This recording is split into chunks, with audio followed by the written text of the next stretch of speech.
Hi guys, I'm Jason White. This is my channel, Jason's Weird Reads. Thank you for joining me. I'm going to be discussing what I've been reading lately, and this will pretty much take up, I believe, March, April, and what I've been reading in May so far. Cheers.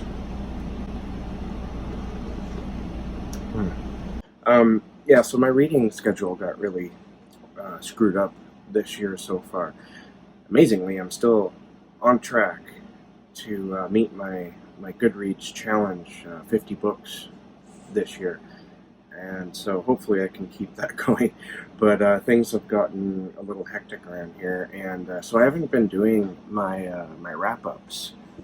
So I've been thinking about just doing the occasional what I've been reading and the occasional book hauls. Maybe getting back to doing wrap-ups a little later in the year. It depends, because there's some ideas I have running around in my head of videos that I want to do, and I find myself doing only the wrap-ups and the book hauls, and yeah, I just want to maybe get back to some more interesting. Don't get me wrong, I love wrap-up videos and haul videos. There's just something about watching people talk about books, like a wide variety of books too, that just, I could sit there. Actually, I have sat down and watched all day. But alright, so let's get going. So the Halfoweenathon, I failed in what I wanted to do by one book. For some reason, that book of poetry just eludes me every goddamn time. But I did read, I read the Dunwich Horror, and I watched the movie for that. The Dunwich Horror by H.P. Lovecraft. I read that about 10, 15 years ago at some point. I enjoyed it then, and I enjoyed it now, and the one thing I really noticed about the story this time around was how good the writing was. I always sort of equate H.P. Lovecraft with kind of purple and bad writing. But this one was really well written. It's a very, it's still, I wouldn't call it purple, but it's still very dense. And, but I had a lot of fun reading it. And I was really surprised at how well it's written. There's some imagery in this story that is just absolutely horrific. It's, it kind of blew me away. I don't remember it being that nasty when I first read it. And I watched the movie, and in my Halfoweenathon to be R or to be read video, I said that I had watched it some time ago, and I really wanted to see it again. And I went and bought the movie on Apple iTunes Store. And it turns out that I haven't seen the movie. It was something else. I don't know what else. I don't know what that other movie was. I'm certain it was Dunwich Horror from 1971, but it's not that movie. This was a completely different movie, but it was still based on the Dunwich Horror, obviously, by H.P. Lovecraft, and it was actually fairly well done. If anything, my biggest complaint about it was a little boring, but and you know, they didn't really capture some of that horrific scenery I was talking about in the book. So yeah, the Dunwich Horror by H.P. Lovecraft. If you haven't read it, I recommend it. It's as I said, it's a very densely written story, but it's not as bad as some of his other stories. It's one of his better written stories, and it's fun. It's kind of literary. It has a literary feel to it. For the other book for Halfoweenathon, I read Halloween Fiend by C.B. Hunt. Now, I did a buddy read with this book, and I did that with Jamie Reads, Carol Marie Reads, and Hey Little Thrifter.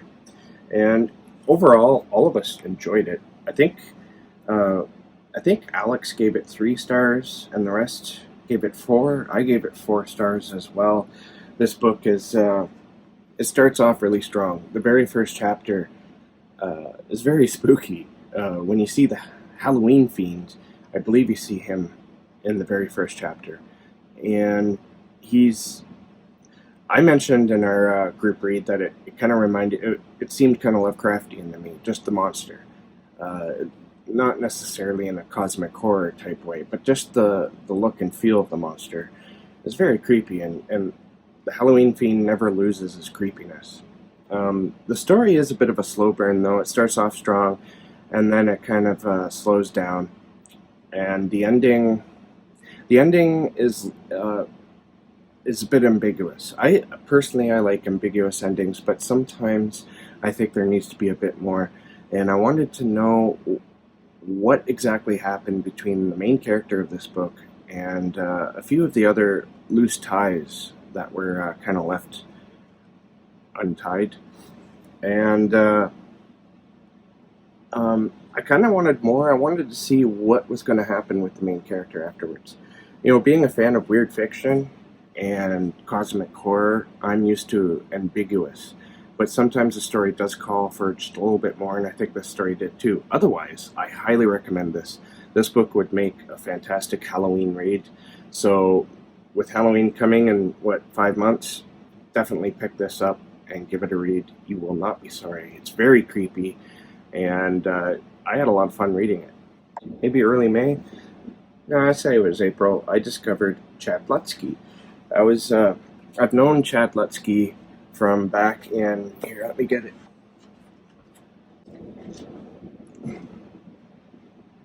I was introduced to Chad Lutzke when, for the Darkness Dwells podcast.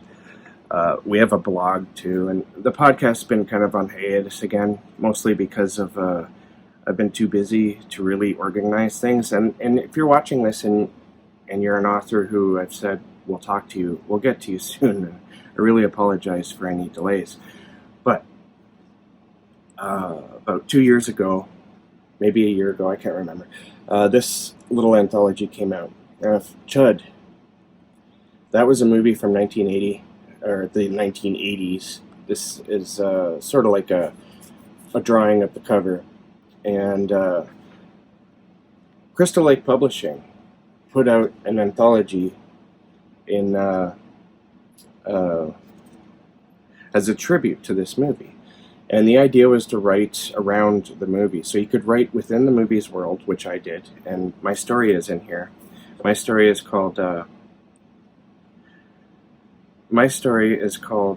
Dweller Messiah. You can see it here in the table of contents. And Chad Lutzke's story is step 8. And so for the podcast, the blog, right there, I had him on. We had him on as like a guest, a guest blogger. And he wrote a blog for us. And I read his short story in this, because I read them all. Obviously, I was lucky enough to be included in this anthology. And so, I remember reading that. And then, fast forward to about 6 months ago, maybe a bit longer, I was watching Edward Lorne on his channel talk about, he was reviewing a Chad Lutzke book. And that's where I learned how to pronounce Chad's name. I forget how I was pronouncing it before. I think I was like Chad Lutzke. Or what? But it's Chad Lutzke, and I don't remember which book he was reviewing, but it might have been this one. And this is the first one of Chad Lutzke's books that I read. Same Deep Water as You. I love this book. If I remember correctly, it takes place in the 80s, and this book is full of music. In fact, all the chapter titles are named after The Cure, songs by The Cure, and I believe they're all named after songs from Disintegration, I believe. And this is basically a sort of coming-of-age tale where the main character is just living his life and with his friends, and they do stupid things. And one of their friends die. It's a story about love and misplaced love, confusion about who you love, and the pain that comes with that when you're young. And, you know, this story did not reflect my own childhood very much, but I could still see things in there that I did connect with. And I really fell in love with this story, especially the ending. My God, I don't like endings in books, because one reason for that is I like getting lost in the world. And the ending always deals with the conflict that's going on within the world. And I'd rather just stick with the world, to be honest with you.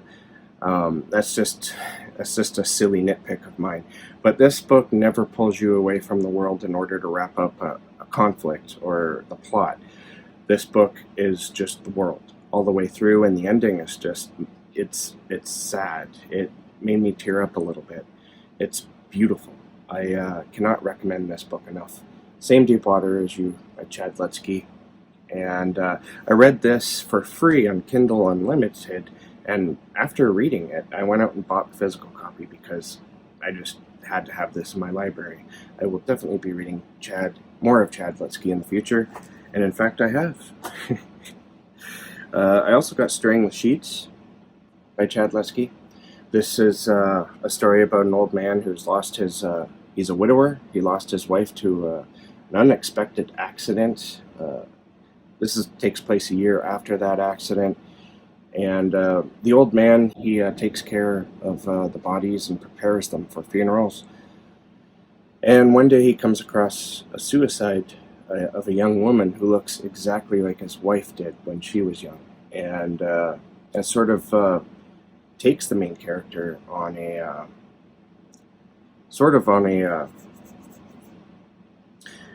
I guess you could say a small journey of healing. And this one is also very sad and touching. My eyes didn't really mist on this one, but I still love this story. And Chad Lutzke's writing is just so powerful. I can't express to you how powerful his writing is. It's insane. So check out both these books, especially if you're into indie horror. I gave both 5 stars, and 5 stars isn't exactly hard to get from me, it seems, but I've been reading a lot of really good books this year. Highly recommend Chad Lutzke.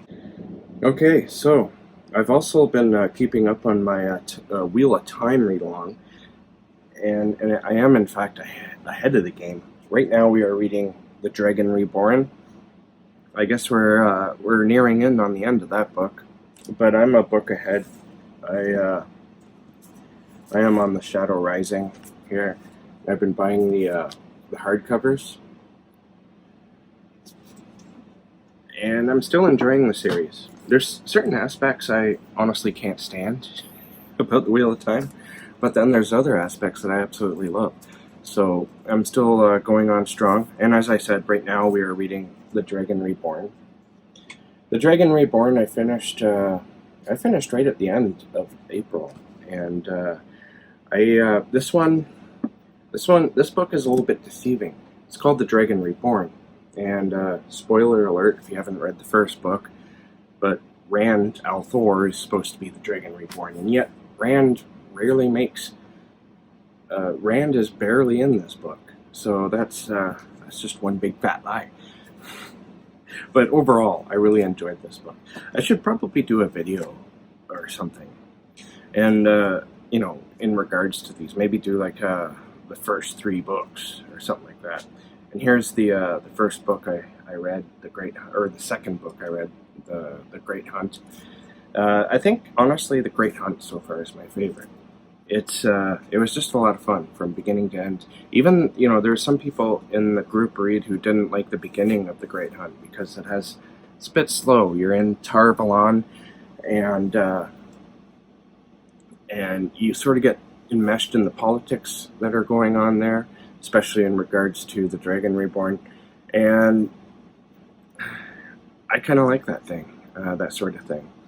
But once it gets going, it just doesn't stop. It's just action-packed all the way through until the end. And the ending, there's a battle at the end of the Great Hunt that I loved. There's like certain aspects of it that made me think of modern war movies.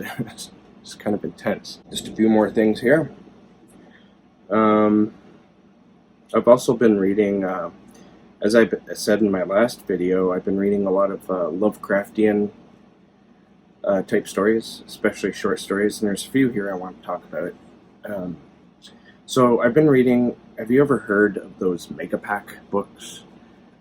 There's a series of these books. They pretty much republish a lot of classic fiction, and you can get them, and pulp, they really focus on the pulp stuff.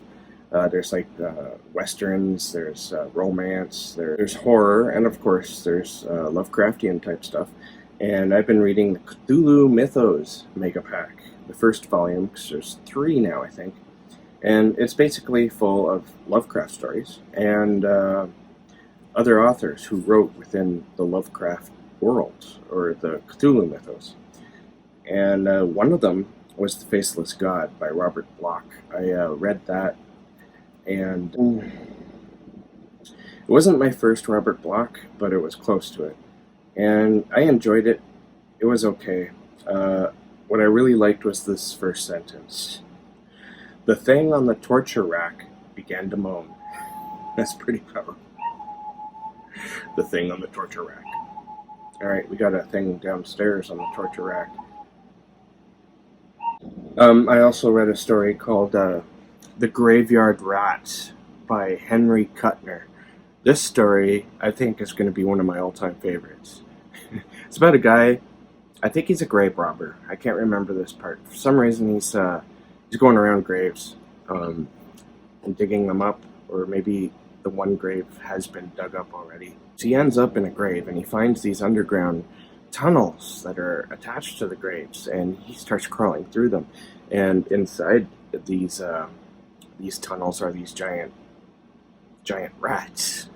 And as he tries to get away from them, let's just leave it at that. It's just it's very claustrophobic, and it actually kind of scared me. I just enjoyed myself thoroughly while reading it. I also read The Space Eaters by Frank Belknap Long, and Something in the Moonlight by Lin Carter. I also read The Creeper and the Crypt by Robert Bloch. This was a pretty fun story, and I really recommend reading it. And also Gathered Dust and Others by W.H. Pugmire. Now those last 2 weren't in the Megapack that I was talking about, but I believe you can read Creeper and the Crypt all by itself. It's sort of like a novelette. And Gathered Dust and Others by W.H. Pugmire is a collection of short stories. And I believe it was his last before he passed away. I could be wrong about that. But I recommend both. W.H. Pugmire's work is very dense. It's almost like Lovecraft himself. Maybe even worse. His writing is great, but like I said, it's very dense. His stories are more about the idea than the overall plot, and if you can get into that sort of thing, then I recommend Pugmire's work indefinitely. I think I showed in my last video, I got like 3 collections of his. I just absolutely love that kind of thing. And now, currently reading. One of the people who contacted me about being on the podcast was Matt Hayward. He and Rob Ford wrote a book, and they wanted to come on the show to help promote it. And they gave me a copy, an e-copy, in exchange for the interview, and also, I guess, for an honest review. And I am currently reading that right now. It's called A Penny for Your Thoughts, and as I said, it's by Matt Ford and Matt Ford. It's by Matt Ford. It's by Matt Hayward and Rob Ford. And I'm actually about halfway through, I think 55%, and I am absolutely enjoying it. It's one thing I really like about this book is how fun it is, because the subject matter could have went very dark and stayed there. Instead, it's funny, and I wouldn't say it has a light tone, but it borders on a light tone.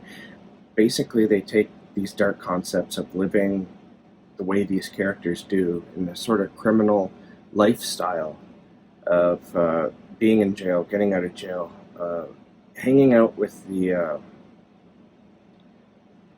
darker side of society, I guess you could say, in a smaller town, USA, and that could have been portrayed as something very dark, but these authors, they kept it fun, and I don't know how it ends yet, but I'll let you know.